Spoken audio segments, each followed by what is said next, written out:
Well, hello and welcome to this edition of Stars, Cells, and God. This is the show where we discuss new discoveries taking place at the frontiers of science that have theological and philosophical implications, as well as looking at discoveries that point to the reality of God. My name's Jeff Zweerink, and I'll be your guide as we look into artificial intelligence today, and I'm glad to be joined by Dr. Abdu Murray. Actually, we're not supposed to call you doctor, are we? Not. Even though you have a Juris Doctorate. So, right. Well, we'll get into that in a few minutes, though. But before we get into that, Yeah. I want to encourage you to subscribe to our channel, Reasons to Believe. Click on the bell icon so you can be informed of our new videos. Learn more at reasons.org or by following us on social media at RTB_official. Abdu, really looking forward to our conversation today. I know you've had a growing interest in artificial intelligence. Yes.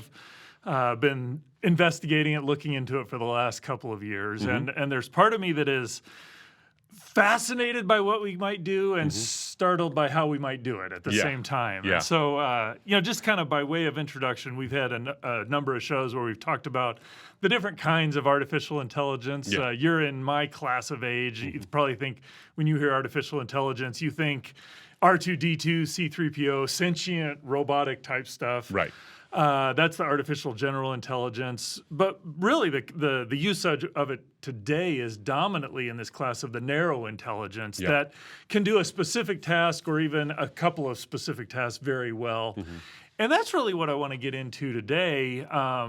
There's just lots of places where this plays out. But, you've got a legal background, a lawyer.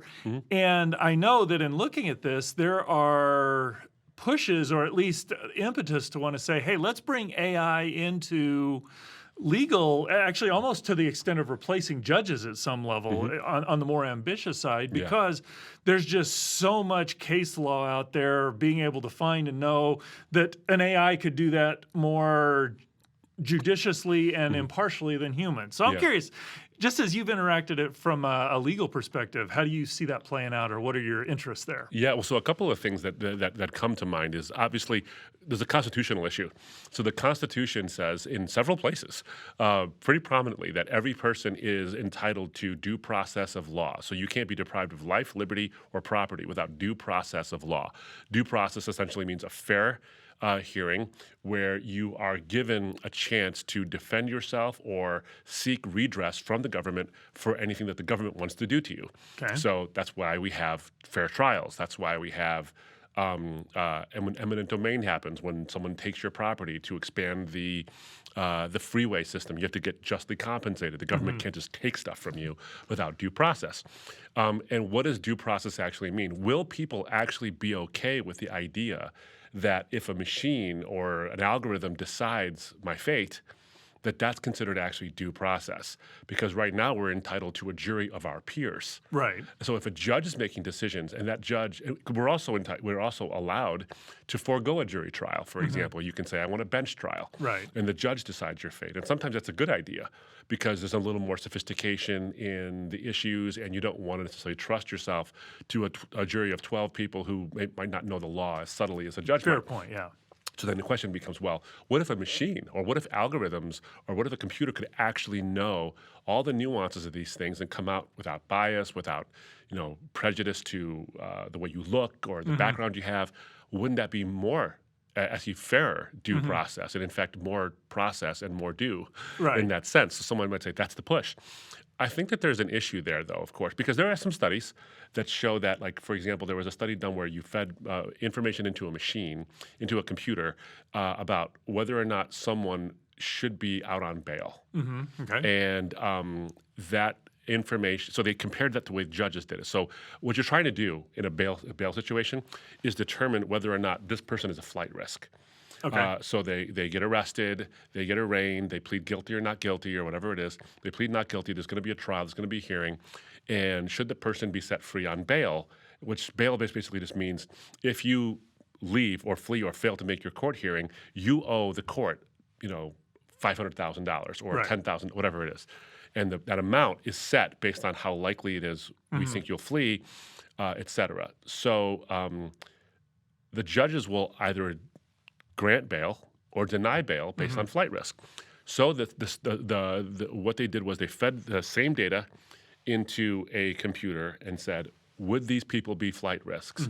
And what the finding was, with this particular study, was the computer was better at picking who would and wouldn't be a flight risk than a judge would. Right. And the idea was that, well, a judge can look in someone's eyes and find out whether or not, is this the kind of person who would do that? And so they posited that the judge had the same information, but more than the computer did, because it actually had, the judge could look at, she could look at a person directly and make character assessments. And the computer had less information because it can't look at and get a feel for the person. And so was the computer, quote unquote, better at it? Well, it seemed to predict flight risks better than the judges did. But is that because the computer is better at it, or is it because human beings are not great at determining if someone is a liar or not, or is a flight risk based on, do we over-rely on our sense of intuition?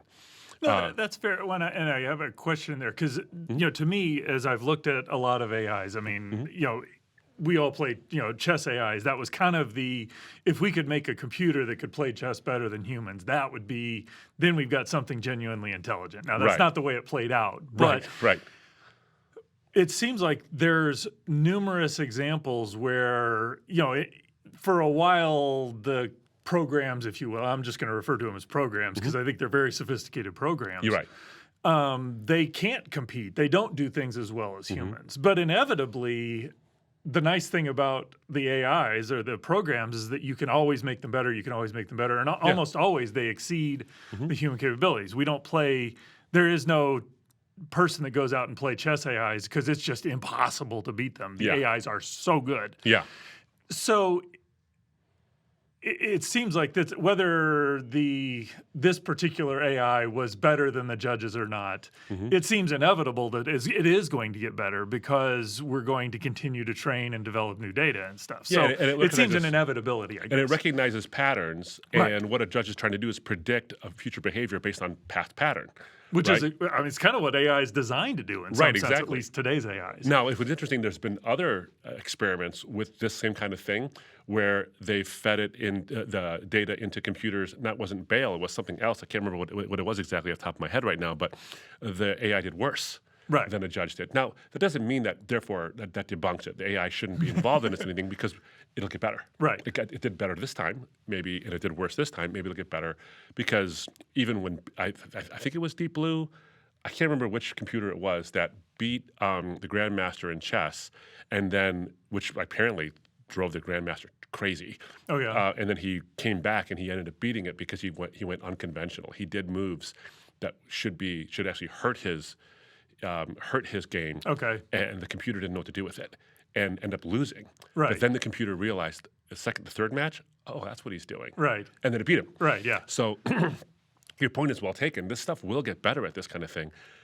I don't think, though, that at some point the AI, based on what it does, will be able to preside over a trial and decide whether something is relevant to a jury or relevant, like if it handles objections, like the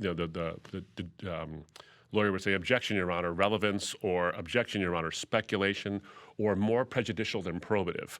That's a big one for me, is that there's some evidence that could be relevant to a case, and it's probative of whether or not the person did it, or this issue is this matter of is an issue is really happening, but it's more prejudicial than it is probative. Right. Think crime scene photos. So it does give information, but it's likely to skew the outcome just by the nature of it. So, exactly. You think of crime scene photos. That's the quintessential example.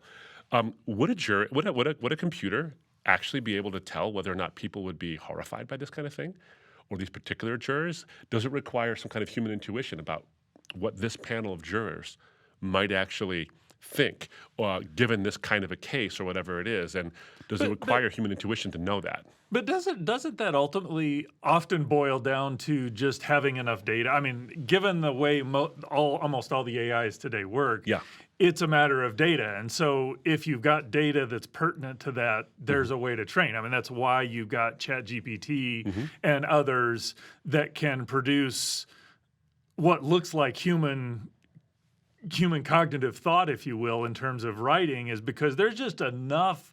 There's this vast wealth of training data, if you will, that allows, or so the the AI can explore enough of the parameter space to get in there. I mean, isn't that at some level that's just is there enough parameter space? Couldn't you envision? I could envision getting data which says yes, this kind of data is prejudicial. That's not. Well, you'd have to have you theoretically, yeah, you could, because you'd have a set of data where when this kind of information gets introduced to the jury gets it wrong usually. Yeah. And you'd have to have a lot of data at that point. So are we close to that? I don't know if we have enough of the kind of data. You'd also have to know, like, ask the jury, why did you vote that way? Why did you vote guilty or not guilty? And you'd have to feed all that into the computers, and then they would say, this is the trend, and so this is the kind of thing that would prejudice a jury against the guy. The danger I see it is not so much that the computer couldn't do it right. It's the kind of data you feed it, and the human beings are the ones who are doing that. So at least at this point, right? Maybe it'll start feed itself. I don't know, but it also feed itself based on the patterns of what it thinks it should be fed. So let's say you have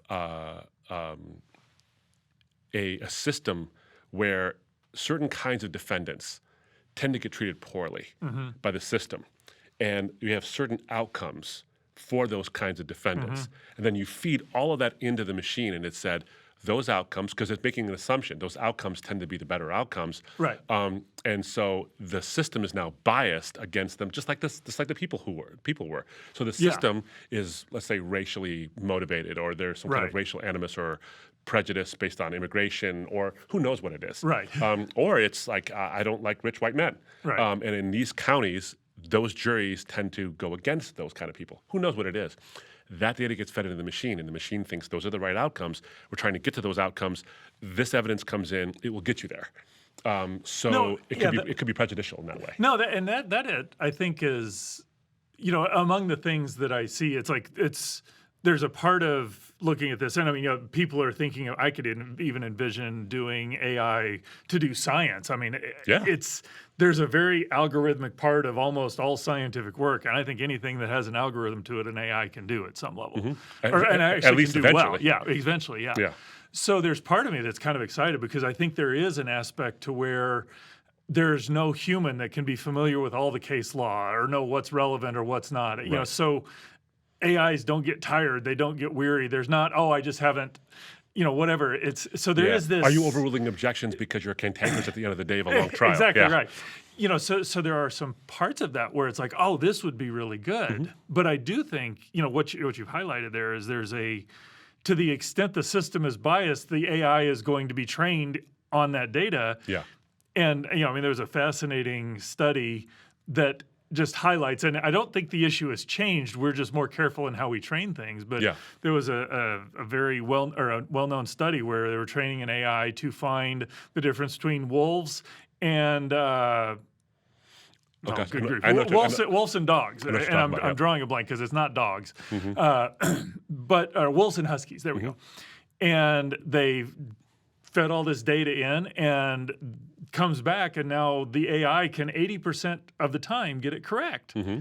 And what was fascinating is the hard part is figuring out why is it doing what it's doing. And this is going to be to your point of bias there, is that when they went in and investigated, what they realized is that the AI was actually choosing what was a wolf based on anything with white background, because the white background was snow, and wolves were in the snow, and the huskies weren't in the snow. So it's doing it for the wrong reason. And the two that it missed was a wolf that didn't have snow and the husky that did have snow. Oh, interesting. And so it seems like you might look at that and say, we're 80% of the way there.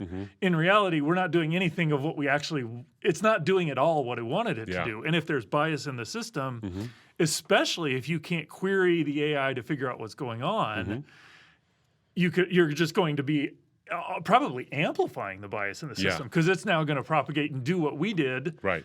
That bias even better. Well, and the other aspect of the human element that you would miss if you over rely on AI. My issue is not you relying on AI. My issue has always been over reliance on AI. Yes. So, the one side of the coin is, well, judges can be biased, juries can be biased, lawyers can be biased, scientists can be biased, you name it, they're biased, right? And so if you remove the emotional element, you'll have this cold, dispassionate analysis of the data. Well, the data is what it relies on. So its analysis might be dispassionate, but the data it's basing it on is flawed or biased itself. Or even the way we've told it to train itself, or what we've done for the training. I mean, it could be very well intentioned and just wrong. Right. Well, and in fact, and here's my point though: the AI has no intention. Yes. It's the intention of the programmers, right? So if it were the case that it has data that's going to bias the result, the AI doesn't care about the bias. So what you need is human beings to watchdog it, because the human beings do care about it. And I do find it hard to envision an AI that would say, "Hey, wait a minute, am I biased right now? Is this fair? Or is this data wrong? Well, maybe the data is wrong. Maybe my masters or my trainers or my whatever are just jerks." I can't see right now, at least, any time in the future where AI will suddenly realize, I don't know if I want to process this data this way. Maybe it will. That's an interesting point, but but on the flip side of that, I could envision a scenario where we develop a bias detection. We all these AIs are trained in bias detection as well. So. Right. But again, it's us who develops that. Exactly. The AI won't think to do it on its own. No, that is correct. Yeah. So it needs to care about the bias. This sort of reminds me of one of the things that happened so there's this really good book I was reading on AI called Possible Minds, and it's a collection of something like 25 or 35 essays across the spectrum. People who say AI will destroy us, to people who say AI is essentially the Messiah, and people who are in between. One of the things that a lot of the writers had talked about, whether it was Steven Pinker or Daniel Dennett or some of the things that they had talked about was, most of them are based on the book, The Human Use of Human Beings by Norbert Wiener, decades ago, the father of cybernetics, where he was basically saying, I'm not sure I trust this whole thing, this whole affair that we're engaged in. And the thing that they were saying is that if artificial general intelligence were ever to be a thing, we have no reason to suspect that its values will be our values. No, that's a good point. Yeah, right. And unless we make it to be so, which is where the Christian element to me comes in. All the people who were saying this were people who were naturalists, people who were atheists or at least agnostic, and they were, and as far as I could tell, some of the names ring true, like Steven Pinker, obviously an atheist, Daniel Dennett, an atheist as well, and other thinkers as well. They were saying that its values might not be our values, and it suddenly occurred to me that this imperative, they kept on using the word should. We should make sure that those values line up with ours. Now, are they using the word should in a survival instinct kind of a way? Like, it would be good of us to do this because it would be to our evolutionary advantage to not be overtaken by our own creation? Or are they saying it like it would be immoral to let this machine or this thing have values that are antithetical to our values, whose interests aren't our interests, and then take over? That would be wrong. Not just inconvenient, but actually wrong. And there's never a distinction on the is-ought fallacy there. Right, yeah. And that's where I think the human element has to come into this. And that's where I think the God element has to come in, because we need an objective ought to govern this thing. And if we don't, we're going to run into problems. Well, no, I think that's fascinating, because there's an aspect where this conversation makes perfect sense in a Christian, in a Judeo-Christian worldview, because there is the ought. We ought to do these things because this is the right. It just naturally is grounded there.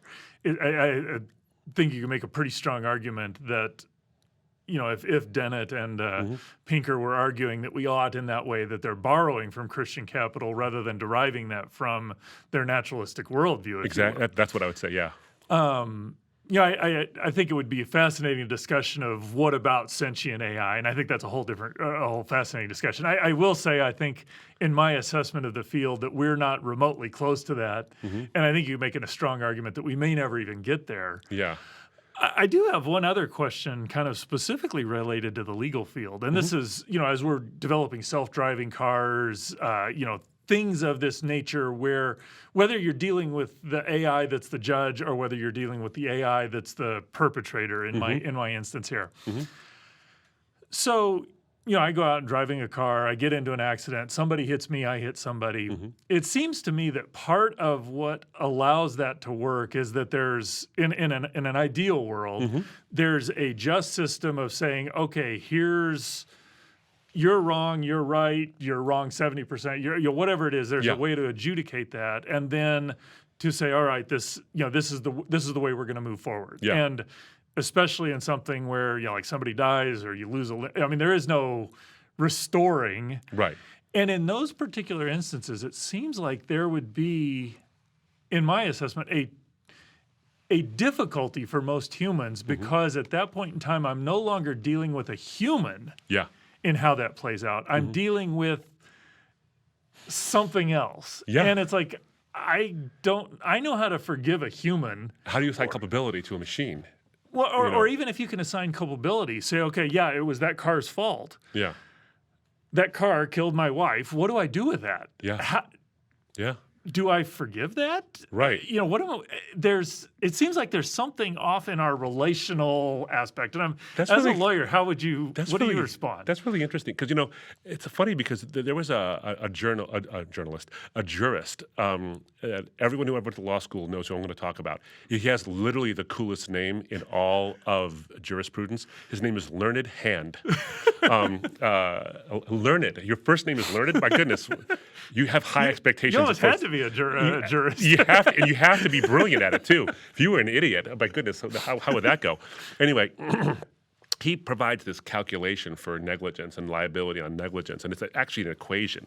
Now, all the variables in the equation essentially are as subjective as you can get. Okay. It's like, okay, if this level of negligence or this duty has this level of, you assign it a value and then there's this, could you have avoided the thing in the first place, you assign that level. Well, okay, I mean, I see the calculation, but there's no way to actually make a calculation. It's just guess. Not guess, it's all subjective, I should say. Yeah. But it's an attempt to quantify the whole culpability issue or the fault issue. And it comes off as cold and unfeeling. And there's a sort of a reaction we have to that kind of a thing. There's another thing called strict liability, where no matter if the company's at fault or not, if that thing hurt you, even if you're the one who hurt yourself with that thing, the company who made it is strictly liable because they're in the best position to actually have avoided the situation. So, let's say you have a dead man switch on a lawnmower, and I go in and I disable it. Because it's easier for me to use it or something. Then I hurt myself because the dead man switch didn't happen and the blade cut my fingers off. It's still the company's fault because they should have figured out a way to keep me from being able to disable it. That also loses any kind of sense of fairness as well. Right. So fairness and morality and the consequences of bad actions, I think you're right. There's something about us as human beings where, why do we have victim impact statements, for example, in the law?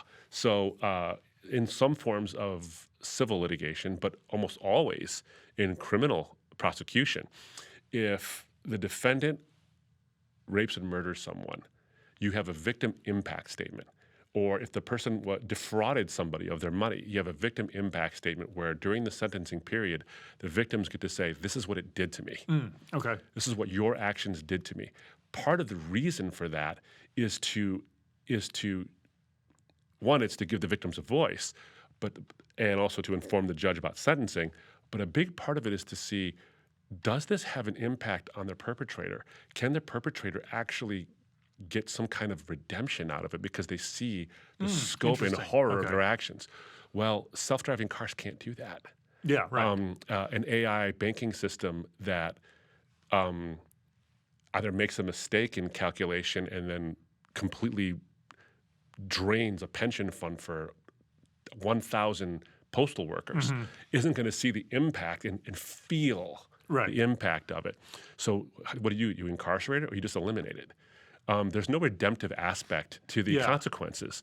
So and then of course the victims are like, yeah, but what do I do with this? Because a machine did it. I have nothing to, like, there's a healing process to the forgiving process as well. Right, exactly. Now, that doesn't mean we shouldn't have AI. It just means that if we have this AI, we're going to have to come to terms with some things, like you can't ever forgive the perpetrator if the perpetrator doesn't have a conscience or a soul.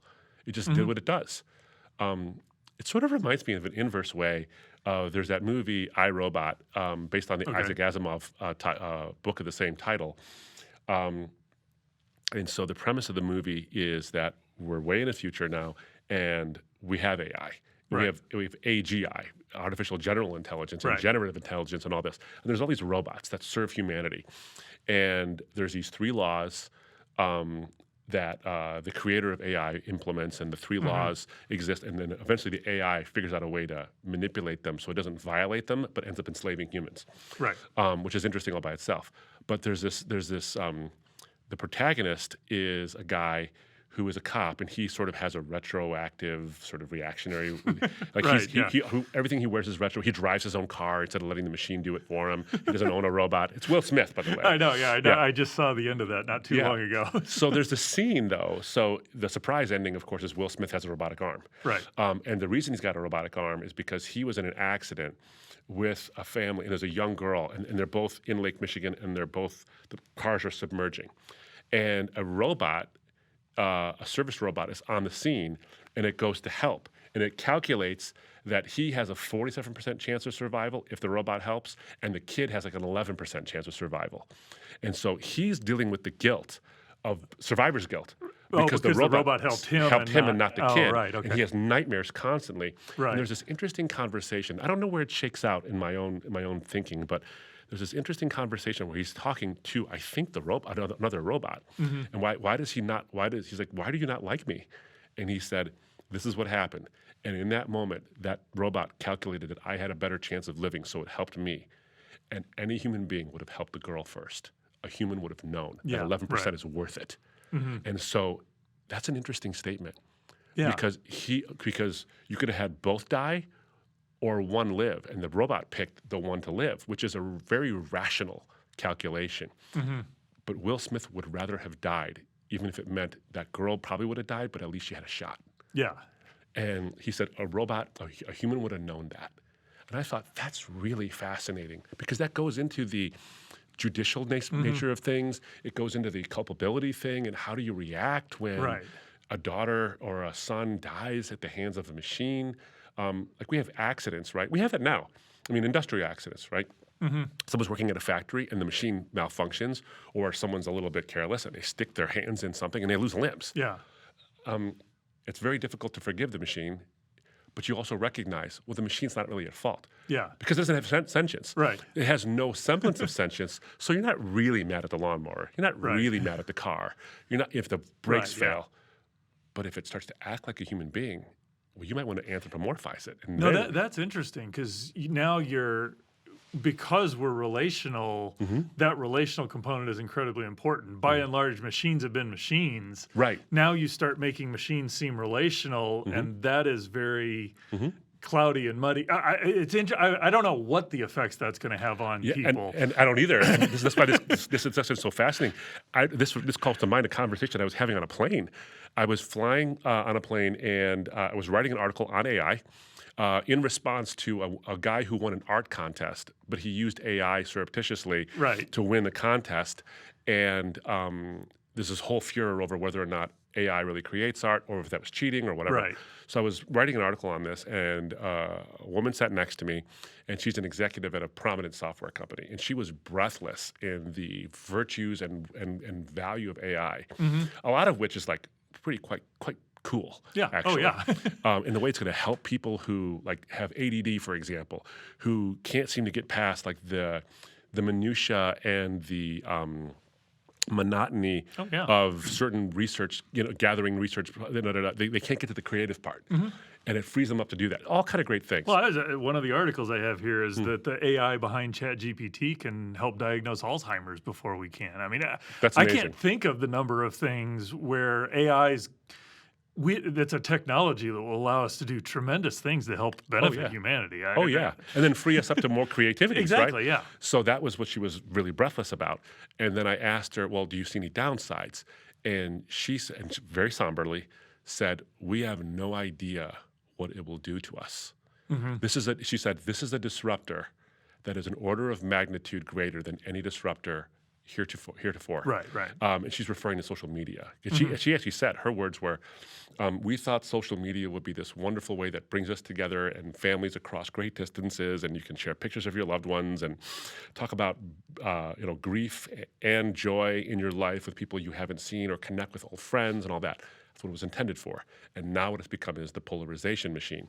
So it's done the exact opposite of what it was intended to do, and it's driven by these, for lack of a better term, artificially intelligent algorithms. They're not really AI, but they're machine learning, and they recognize patterns and all this stuff. And now it's made us more and more polarized. And I thought that was fascinating, because we're talking about, we don't know what this will do to us in a legal context. We don't know what it'll do to us in a social context either, which at least should give us reason to pause and think through. We already have a track record of thinking this will do this, and then not anticipating that it will do the opposite of what it was intended to do, which means to me we had no hesitations with rampant use of social media, because it's addictive and all this stuff. We were talking before about the social dilemma, and how that actually works. That documentary.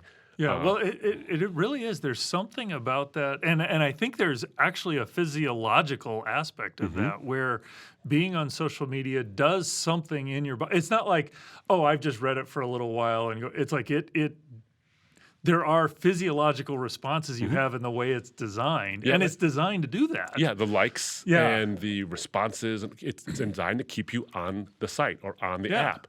Well, and if I'm honest, part of why I got a little bit, or I had a very negative spell, and I'm still not quite through working through whether I think social media is good or bad, is that I found that I had worked pretty hard to curate. It's like, it's Facebook and Twitter, and largely it was on Twitter. And it's like, I kind of chose who I would follow and who I wouldn't follow, because I wanted, it's like, okay, I know how to relate to this, if you will. Yeah, of course. Well, in the process of doing that during the last election, it was like, there was just this recognition that what I was getting on my social media and what other people were getting on those, they weren't the same thing. Right. I was being funneled off into this world. So instead of getting what I thought I was, which was this stream of people from this group, even within the people that I'd chosen, it was choosing what to show me and what to not. And it was like, I just saw the polarization happening in me, and I'm like, I've actually thought about not wanting this to happen, and it happened to me. So that's why it's such an important thing. That's why the Future of Life Institute, the FLI, asked for, and there's like thousands of signatories to this now, including Elon Musk and all these folks who are developing AI. They've said we should put a pause on this. Not stop it, but put a pause so we can figure out what is it going to do, what are the ramifications of this. Now, that's an unrealistic thing to actually ask for, because, one, there's dollars to be had with it's like an arms race, but economic version. Well, and I would say, even if, quite honestly, that was my thought. Hey, can we just pause this and slow it down? I mean, at the end of the day, maybe we could here in the West, but the West isn't the only player in the world, and given the power of this tool, who has the tool is going to be pretty important. So I think it's very vital that we're. So it becomes kind of an arms race too. Exactly, we have to stay in the race. Right. So pausing has to be it's like a prisoner's dilemma. Everyone's sitting. There's 100 prisoners, and there's only one guard with one shotgun, and he's got one shell in there. And we could all overwhelm the guard if we just all surged, but someone's getting shot. And so no one moves. And so this is the inverse of that. Someone's going to develop AI, and no one wants to be the last one. So there's no way to pause it.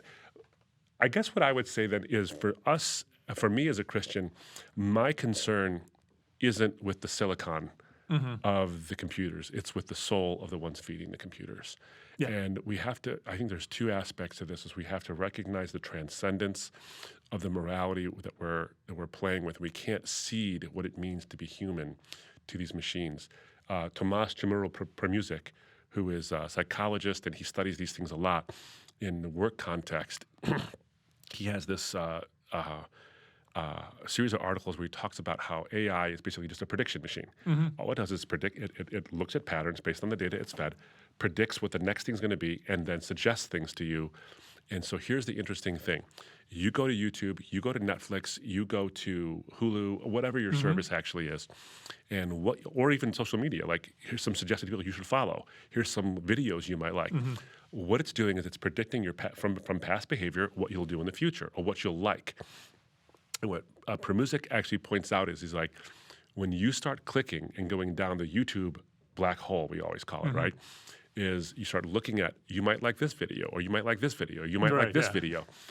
What's happening is the machine is predicting what you'll like, and we are like robots clicking, yep. So we're becoming less volitional and far more robotic. And that's what I'm worried about. I'm worried about us ceding something to these machines, to the algorithm, not because the algorithm's out to get us, but because we are easily given over to not being creative and letting things do things for us. And so, John Piper once made the joke, no, it wasn't such a funny joke. He says, Facebook is the primary evidence that we can never say we didn't have enough time to read our Bible. Solid point. Yeah. Two thoughts related to that. I've done enough computer programming, and I'm almost convinced this is true of AI as well, especially when we're talking about self-driving cars and even other things that are going on there, is that when I do programming, very often it's like, okay, I need this to happen, and anytime there's input from somewhere else, I spend some amount of time making my program do what it's supposed to do. And then I deal with all the different ways that people might do, or all the different ways to get the input in there. Because somebody might enter a 0 and I'm dividing and I can't divide by 0. So there's all this error correcting that I'm doing. Almost inevitably, what makes my program work better is not expanding my program to deal with the diversity of what might be input. It's to narrow the input so that my program doesn't have to deal with all the outliers. Seems to me that as we're doing AI interacting with the world, there's an inevitable parallel there that if we're not careful, going back to what you're saying about being the people who decide as opposed to being robotic response to the, is that if we're not careful, the natural progression of the programming of the AI is to narrow humanity so that it fits within the AI's bounds. Instead of appreciating and amplifying the diversity of the not just of races, but of just the diversity, the way people do things. Because what I've found, and this is my thought that I'm curious on, that narrowing is that my recollection was growing up, there was a fairly wide range of personalities and people that worked in society. And as our society's gotten more efficient and productive, seems to be an increasing number of people who their way of thinking just doesn't fit. And now they become problems, And so I'm just curious your thoughts on that, because it seems to be kind of narrowing society as opposed to amplifying who we are. Well, and that spurs like three thoughts, but I'll try to be quick on them.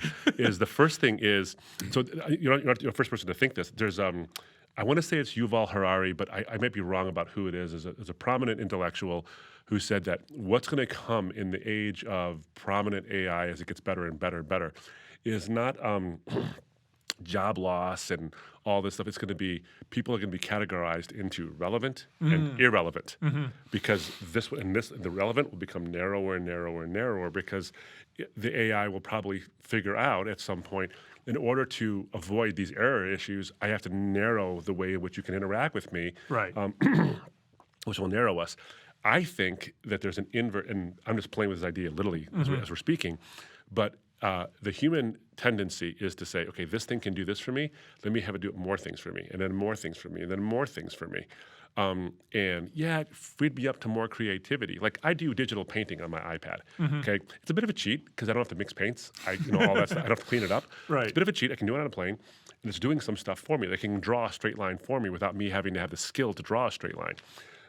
But I still want to have the creative spark to feel like I did something, But there is a tendency to want it to do more and more and more. That's why the guy, Jason Allen, I believe is his name, won an art contest with Midjourney, which is an AI that just generates images based on prompts. He didn't put a brush to a canvas or even a digital pen to a screen once. Or even think about what color to use or anything, it sounds like. Yeah, so. I mean, he had tweaked it here, like, I want this a little bit more here. But he really didn't do a whole lot in that sense.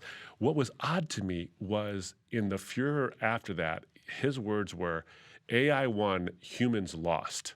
Get over it, basically. Oh, wow. I find it to be an odd boast Why are you boasting about the fact that the thing that makes us human, this artistic quality, is being mechanized now, and you're proud of it? It's odd. I think there's actually a biblical explanation for that. So as we broaden what we want AI to do for us, it will narrow the things that it will let us do to it. Like you said, I think that's true. But I think this boast comes from a place that the Bible actually predicts well in advance. Now, it doesn't predict AI specifically and all that stuff. But you look at the very first story of the Bible, you have Adam and Eve, and they are created in God's image. They're not God, clearly, because it's logically impossible for a perfect being to create a perfect being, because a perfect being would never require creation in the first place. It has to be uncreated. You can't create an uncreated thing. So God creates beings who are in his image, but are not his equivalent. But what do those beings do? They rebel against God, saying, I want to be you. I don't want to be with you. I want to be you. In our digital garden, we don't have a tree of the knowledge of good and evil. What we have is a digital fruit, and that fruit is saying essentially, if you create me and I'm better than you, then you're better than God, because God can't create someone as good as himself. You created something better than yourself. So the weird irony, the twist is, we create something that's better than us, and in doing so, we could become the gods of the universe. That's why we brag about it. That's why we brag about it. No, that's interesting, and there's just a number of things that gets me thinking about, just in terms of, as we get ChatGPT or other language processors that can write. And again, it's going to get better. They're going to get better in their sophistication. There's things that can do art. There's things that can generate music. So just a personal story is, we watch these shows, and every now and again a commercial will come on, and they'll have these diamonds you can buy, and they're lab-grown diamonds. So my wife and I are having this discussion. Are those real? Are those real? And what you're getting at is that there's something of value here. And at least for diamonds, part of their value is in their rarity. If you, and maybe that draws or makes the parallel a bit. If you now if everybody can have a 2-carat diamond, well, then what does it mean? What does it mean? And so I wonder if in art and in music and whatever, if we now make it to where it's just, I can do that without thinking about it. We've lost the artistry of I've created. It's almost like the effort is part of the value in doing it, and it seems like we're just getting rid of that. See, I couldn't agree more with you on that. I think one of the characteristics of what it means to be human, and there's a million obviously, and they all fall under certain categories, but one of them is the capacity to be awed. Oh, interesting. Not ODD, AWED, right? AWED. We are very odd. I will give you that much. AWED. That's right. I'm glad you said that. This capacity to be awed by things like, look, a gorilla looks at the sun, the same sun I look at. He looks at the same moon I look at, and he's not thinking, oh my goodness, that's gorgeous. Right. I do. I think about that. I'm fascinated, for example, by the fact, I think this is the fact, that every planet in our solar system can fit in the distance between us and the moon. But they're huge. Right. And I'm looking at it right now, and we've sent people there. That whole thing awes me. And it's our nearest neighbor, and it's infinitesimally, comparatively tiny in distance compared to everything else in the universe. Right. That awes me. Your point is, I think something so important, is that if we start ceding these things to machines too much, we over-rely, not rely, but over-rely on them. Yeah, that's a good point. I think that's an important point. It's not using it, it's overusing it. Right. We're going to lose something. Like it. Look, I was in a foreign country, and I was getting a piece of woodwork that was a very beautiful piece of art that I wanted to buy for my family and bring it home. And the guy said, "This is not laser cut," as if it's handmade. It was a selling point. Right.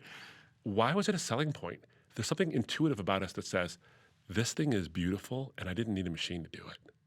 Yeah, there's somebody that did that. Yeah, and so I take it home. When I look at that thing, I look at it, and I'm like, that's amazing. Because, yeah, a machine that doesn't have like pulse or doesn't have things that make its hand shake can easily create a perfect circle. But that guy did it. That's amazing to me. It is, yeah. Yeah. I wonder if that's part of what's related to. I remember, I've for a while I'd met a certain number, or actually heard or talked to various number of Nobel Prize winners, Mm-hmm. and it's kind of like they've achieved something. I appreciate the difficulty of what they've achieved, and so just being able to have been in the presence is something. Yeah. There's a little value in that, not because of worshiping them, but it's like that's awesome, if you will. Absolutely. And I do think if we're not careful, we might lose out. One last question for you, and we kind of need to wrap up here. Sure. I was trying to think about this as, okay, so as Christians, how do we walk away? What's the way to think about this? And one of the things that does seem to me is that AI is going to be a very powerful tool. Yes. Good, bad, or whatever comes out of it. It is coming. It's going to be powerful. Yeah. It does strike me that as a society and as a parent that I have lots of tools in my house. I have hammers, I have screwdrivers, I have TVs, I have cars. I am very careful to not let my kids play with those or use those until they're sufficiently mature to deal with them. Yeah. So I don't let my kid carry around a hammer because they're going to do damage with it. Yeah. In fact, if they did damage with it, I would be the responsible party because I'm supposed to know better. Yeah. Similarly with my car. I mean, my older kids drive cars, my younger kids don't, because and we actually recognize that as a society. Yeah. Whether there's an actual age, there's a whole bizarre discussion related to that, but we recognize that tools require maturity. How do we as Christians develop apply that in the AI world that we do and are going to live in? Yeah. Given how powerful a tool it is. And its ubiquity. It's going to be everywhere. Right. I mean, the first thing you have to realize is you've been using AI in the terms we're talking about it, we've been using it for a decade at least, if not longer. Yeah. So, and our kids are using it more than we are. Right. The minute they open up Instagram or Snapchat or whatever it is they use, AI is involved. So they're already using it. We've already seen what it can do to them. Screen addiction, lack of creativity, lack of motivation. These things are real things. Narrowing relationships even. Absolutely. The fact that you can sit in a room with 10 of your friends and never look at them once for a half an hour is weird, right? Right. But that's what's happening. So we as believers, I think just people in general need to realize this has got a deleterious effect, and it can have that, even though it has tremendous benefits. I think there is a part of discipleship here with a parent to a child or believer to believer that it has this, I think, hounding on or harping on, we are made in God's image. And there's something relational about us. There's something that gets odd. There's something that isn't just to be entertained. We're supposed to break ground and we're supposed to do amazing things and not just have our time filled. Scrolling is just got this mindless character to it, and constantly being reminded that we are not to become automata. Right. And what is what is less human or more automation like than going like this for hours? Yeah. I mean, and reminding ourselves of that and telling it to our kids over and over again, monitoring, figuring out maybe even technologies, ironically, that will help us intelligently monitor how much we use artificial intelligence. Right, because if the world does, I look at it this way, the world is telling you two competing things. You're a machine or you're God. You're a machine, you're nothing more than molecules in motion, or we're the creators of all these things, and you can decide what the world is, and you can define yourself based on your preferences. In the schizophrenia that comes from bouncing between those two things, we have tremendous anxiety amongst kids. And then what does AI do? AI says, well, this is a machine that's human-like, so maybe you are a machine, but we created it, so maybe we are God. And so who knows what we are? We got to remind ourselves that we're made in God's image, and that there's something inherently valuable and special about that. And no machine can ever completely take that over. It's a simulacrum at best. Well, I appreciate it. It's been a fun discussion. We could go on for a long time, but we're going to wrap up here. I want to thank you for joining us today on Stars, Cells, and God, and encourage you to join the discussion in the comments below. Remember to like this video and subscribe for more content. New episodes of Stars, Cells, and God release each Wednesday. They're available here on YouTube and on your favorite podcast app. Be sure to share this video with a friend. Go out and talk with them about it. Maybe see what they have to think. And remember, the more we know about science, the more reasons we have to believe.